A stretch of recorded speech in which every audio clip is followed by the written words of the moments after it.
This segment goes into Knowi's powerful data engineering capabilities. Let's start with queries.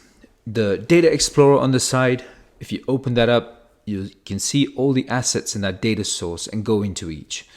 For unstructured or semi-structured data sources like MongoDB, Elasticsearch, etc., we'll infer or sample the data to see what we can find to populate the collections or the tables.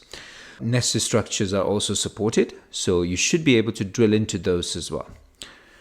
The query builder, this can be used to create queries directly from the UI.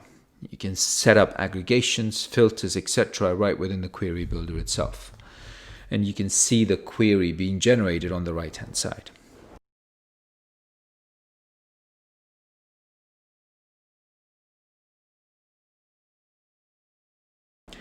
Or you can type in the query directly as well. And once you have the query set, click on preview to see the results instantly. Cloud9QR. You'll see Cloud9QR sprinkled throughout the product. Cloud9QR is a post-processor to transform the results of the query. It's not a replacement to the original native query, so think of it as a wingman when you need it to do additional calculations or more advanced transformations like pivots and moving averages, etc. on top of the data. Multi-source joins is a powerful way to join data across data sources. You can also use it for joins across the same data source if support for joins do not exist in that data source, like Elasticsearch or REST APIs, etc. So instead of having to do ETL jobs and putting things into a centralized warehouse, the join capabilities allows you to stitch data together on the fly. We'll execute each of these queries in parallel in a join use case and join them together based on the join condition. In this example, I'm combining data from Mongo and MySQL together.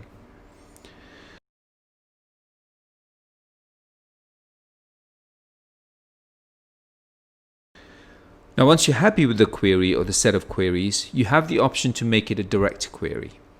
Direct query is basically a real-time query that will execute the query real-time against the data sources. So there's no intermediate caching or storage, and it will be basically as fast as your query.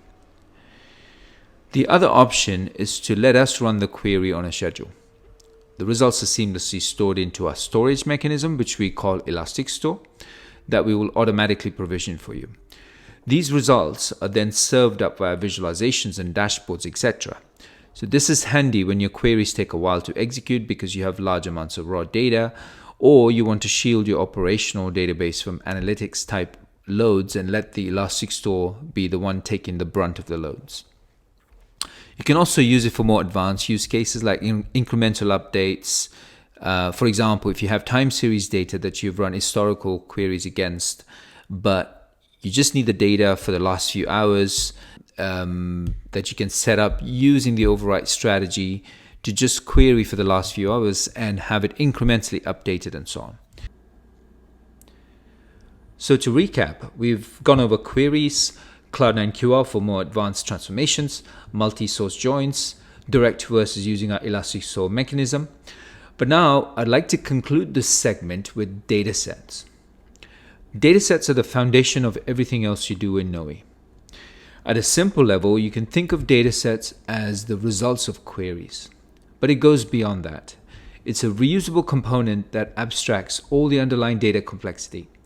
You might have a dataset that represents a simple query against a data source real time, or you might have a dataset that spans multiple queries against multiple data sources, some of which might be on-premise using an agent and uses the Elasticstore with an incremental override strategy.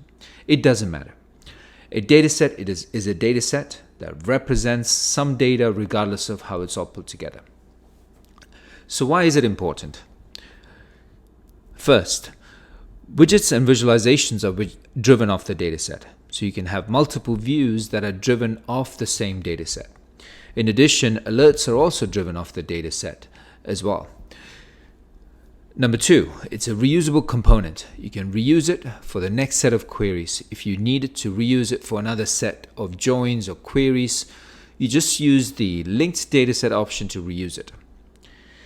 Number three, security and governance. You can set things like row level security at a user level. For example, this user has access to California data only, for instance. Right? You can set that up at the dataset and user level to make that happen.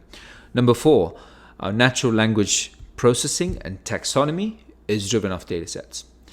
And number 5, it's API enabled, so you can consume this dataset via APIs, or we can push it to you.